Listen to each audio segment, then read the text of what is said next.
তো হ্যালো বন্ধুরা, আমি চলে এসেছি আমাদের সেই পুরাতন স্কুলে, যেখানে আমার স্কুল লাইফ ছিল, সেইখানে চলে এসেছি আজকে। আর কালকে 26শে জানুয়ারি, তার জন্য আজকে মাঠটা ভালো পরিমাণে পরিষ্কার করা হচ্ছে, কারণ এখানে কালকে এনসিসি করা হবে সকালবেলা।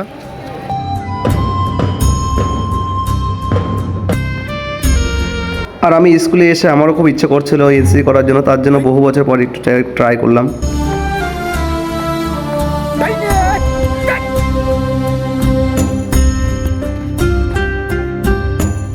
আর এখানে আমি আর আমার ক্যারেট একটু ডিল করছিলাম, কার ডিলটা একটু ভালো হচ্ছিল তাই দেখার জন্য।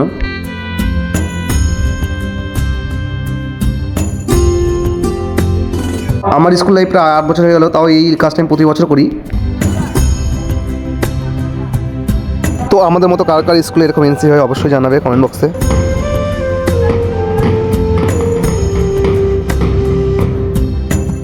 বন্দে মাতারাম, ভারত মাতা কি জয়।